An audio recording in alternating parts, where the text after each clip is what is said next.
Welcome back to All This Math. This is Professor Parker, and I'm sitting here looking at this problem because sometimes I'm trying to model for you what you should do also, right?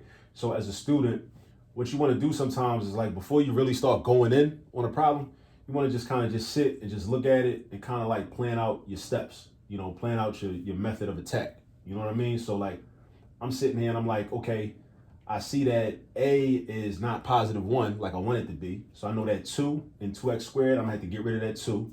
I want to change that to a 1. Then I got to I got to do that by dividing everything by 2, right? And then I'm going to, create my binomial, right?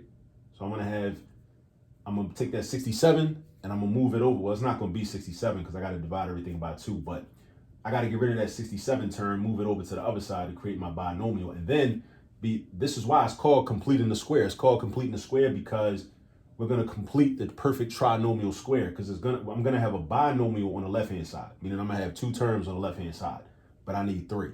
And then I need to have what we call a perfect square trinomial or a perfect trinomial square, whichever one you want to call it, right? But what I'm trying to exemplify for you is that sometimes, before you like rush into the problem, like kind of take a moment, step back and like look at it and just size it up. So, kind of plan out in your mind what you're going to do before you even start writing, before you pick your pencil up or your pen up or whatever you like to use, right? So, all right, so let's get to it now. Now I sat back and I looked at it, I observed it, I thought about what I'm going to do and dig it, right? So in order to complete the square, my A term must be equal to 1. Right now, my A term, which is the coefficient of my x squared term, right now it's a positive 2, right? Because this is the standard form of a quadratic equation. AX squared plus BX plus C equals 0. A is the coefficient of my x squared term, right? That's what A is. And I need for my A term to be a positive 1. Right now, my A term is a positive 2, all right?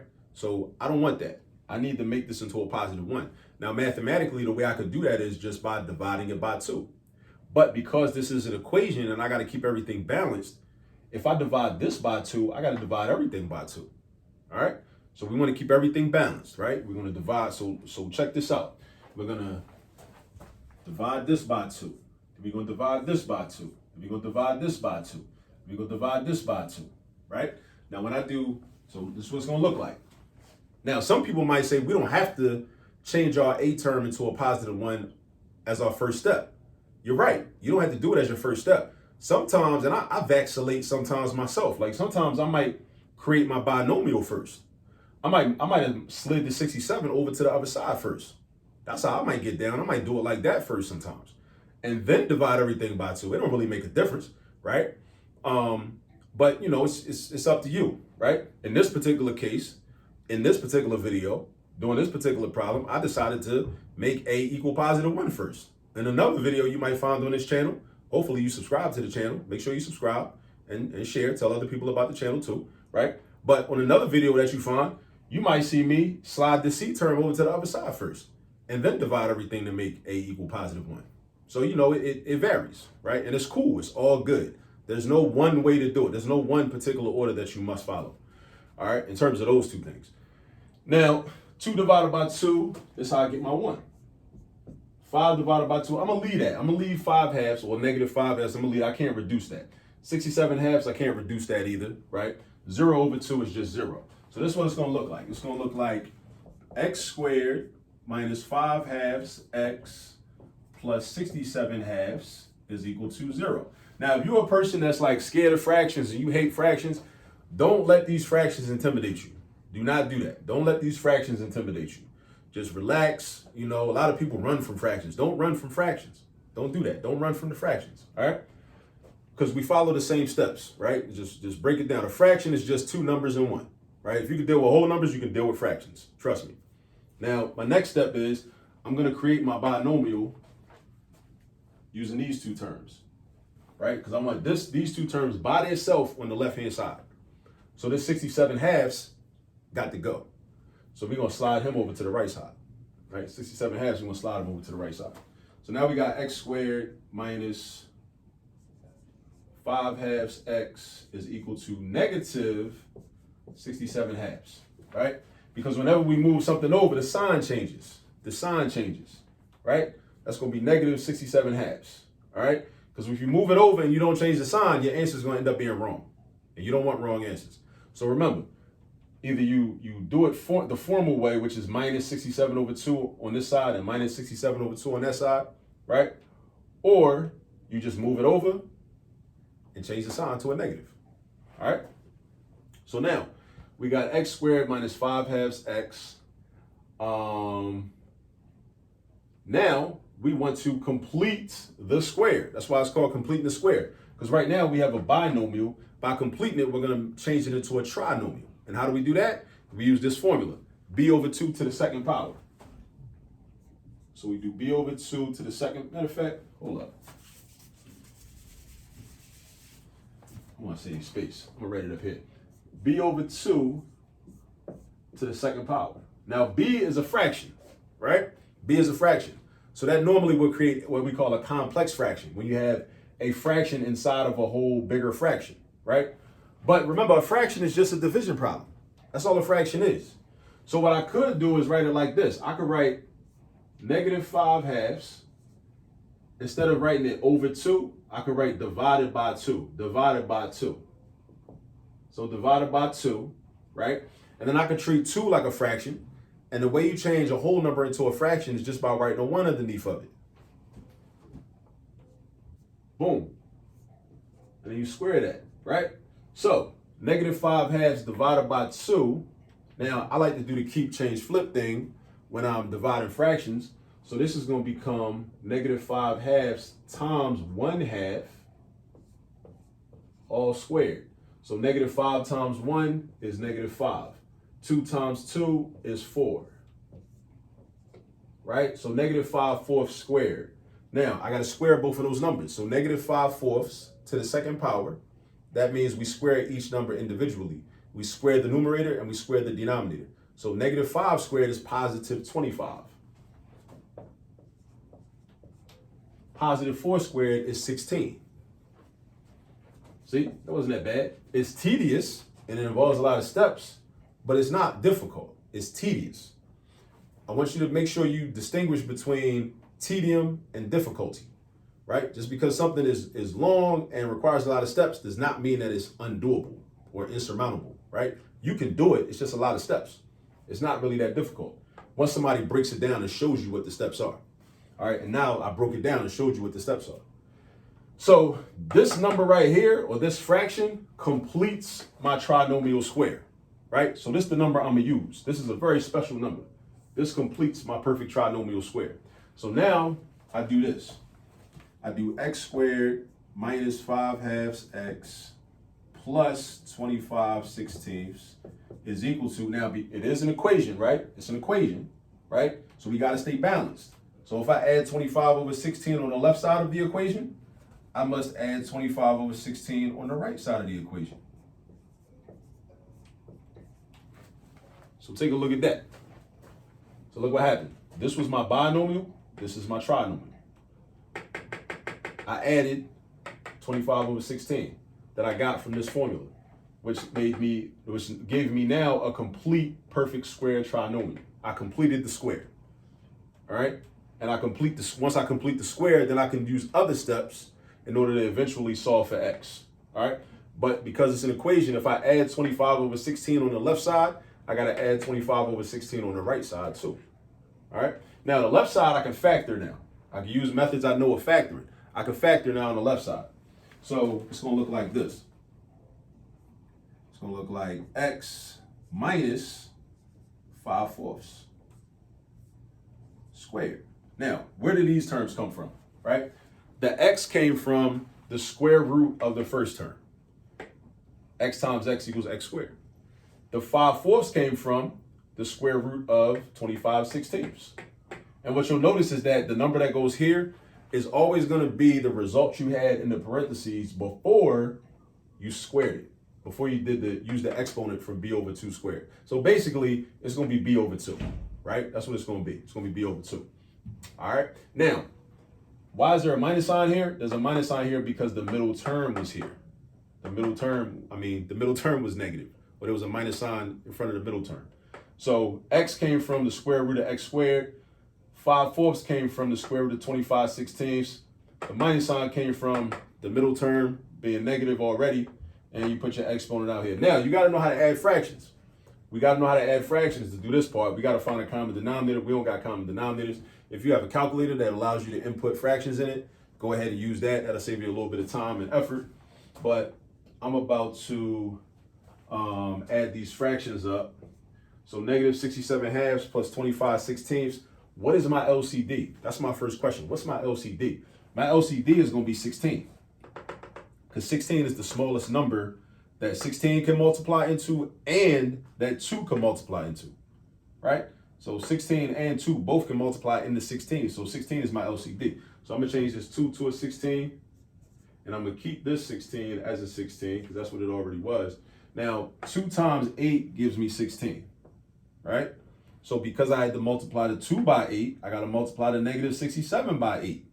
All right? Now, what's that going to be? So let me think. 67 times 8. 60 times 8 is 480. 7 times 8 is 56. So what's 480 plus 56? 480 plus 56 is 636. But it was negative, right? Because it's really negative 67 times 8. So that's negative 636. All right? Negative 636. Again, your calculator will give it to you. Negative 67 times 8 is negative 636. Wait. Hold up. Let me check my notes. I made a mistake. That number is too large. 60 times 8, unless I made a mistake on my notes. 60 times 8 is 480. 7 times 8 is 56. 480 and 56 is 536. I'm tripping. It's 536. Yeah, 536. So negative 536 right there. There you go. So good, cool. Negative 536. Right, my notes were correct. Negative 536. That's why it's always good to have your notes. Have notes and have the problems already worked out in advance before you push record. All right, so negative 536 over 16. The 25 is still going to be 25. Because look, the denominator didn't change. So if it was already 16, then why would the numerator change? Think about it. 16 times 1 equals 16. So I multiplied the bottom by 1, so I got to multiply the top by 1. What's 25 times 1? 25. It don't change, right? Now, negative 536 plus 25, that's like doing 536 minus 25 and then just making your answer negative. So 536 take away 25 is going to be 516. That's minus the 20. Minus 5 more, that's 511. So, all right, so we got 511. Make it negative, though. Negative 511 over 16. All right, negative 511 over 16. See, that wasn't that bad. That wasn't that bad. I mean, you know, it just seems intimidating, but it's not that bad. All right. Now, I'm trying to get x by itself. So I need to get rid of this. Two things. This exponent has got to go, and this negative 5/4 has got to go. Two things got to go. Now, how do I get rid of the exponent? I use the inverse property, or the inverse, which is taking the square root. So I take the square root because the square root is the inverse of squaring something. So this is what it's going to look like.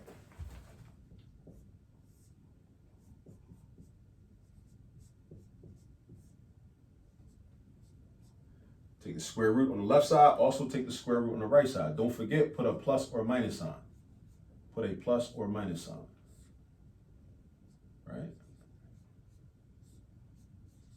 All right, so take a look at that. So we got the square root of the quantity x minus 5/4 to the second power is equal to plus or minus the square root of negative 511 over 16. I know that 16 doesn't look like it's in the radical sign, but it is. It is. It should be. It's part of the radicand. All right. So now what I'm gonna have is x minus 5/4 equals plus or minus. What can I do with that? 511. I can't really do much with 511. 511 is not a perfect square. All right. 511 might actually be a prime number, come to think of it. But this negative sign represents -1. So we're talking about the square root of -1, right? The square root of -1 is not real. So it's an imaginary number. It's an imaginary number. So this negative sign is going to come out, and it's going to become an I. So you got I times the square root of 511, right? But 16 is a perfect square though. And remember, when you have a fraction inside of a radical sign or inside of a square root symbol, you can separate the numerator from the denominator and treat them like two separate numbers. So you might not be able to take the square root of 511, but I definitely could take the square root of 16 because 16 is a perfect square because 4 times 4 is 16. So that 16 can come out. The 16 can come out of the radical sign and become a 4 all by itself, no radical sign. All right, so that's what this we're gonna have over here. So now we got 4 over here, right? So now we got x minus 5/4 is equal to plus or minus I times the square root of 511 over 4. I need to get x by itself, so I gotta move this negative 5/4. I gotta slide it over to the right, or you can think of it as adding 5/4 on the left and adding 5/4 on the right. All right, what I like to do is just slide over. So this is what it's gonna look like. My final answer is gonna look like this. X equals positive 5/4. Because remember, it was minus 5/4 on the left, but then now it's going to be positive 5/4 on the right. And then just push everything over to the right. I times root 511 over 4. X equals 5/4 plus or minus I root 511 over 4. Right? So two separate fractions, right? Two separate fractions. They have a common denominator of 4, though. Notice that. They have a common denominator of 4. So another way that you could write the answer, or that the way your answer key, if you have an answer key, might give it to you, just so you know, could be this. It could be consolidated into one fraction, right? With the denominator of 4, you can have 5 plus or minus I times the square root of 511, right? So that's another way to write the answer. So this is one way to write the answer. This is another way to write the answer. Voila. Take a look. Take a look. These are two different ways to write our final answer. All right. So this is completing the square. This is completing the square. So I hope you're understanding the procedure or the methodology for completing the square, but I hope you're also understanding it conceptually and even understanding why is it even called that. Like a lot of things in math, every math topic you'll encounter has a name for it. Take some time, do yourself a favor, take some time to sit back and think, or ask your teacher or ask your professor. Hopefully they can give you a qualified, intelligent answer to this, but have them, ask them, or try to think about why is this even called that? Why does it have that name?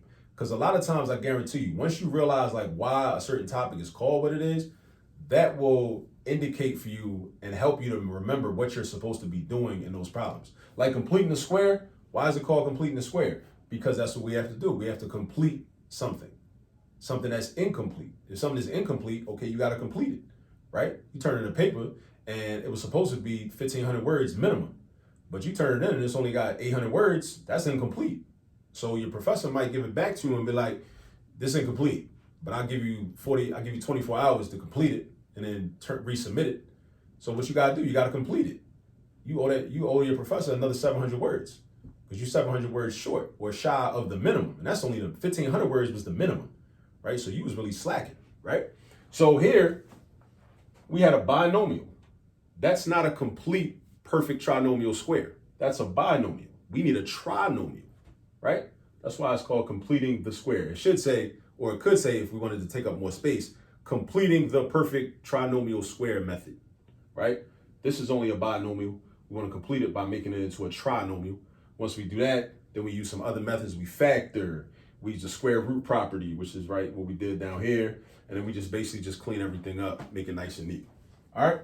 So I showed you how to do it. Please make sure you subscribe to the channel. Please use this video as a reference or a guide. And now go get some practice on some other problems so that you can master this, because I know how to do this really well because I've done a lot of problems. That's the reason. So I want you to also know how to do this really well, but you got to go do a lot of problems. All right. So go find some more problems to do. Ask your teacher, ask your professor, or just search online for completing the square examples. Go get some practice, and I'll catch up with you on the next video. Peace.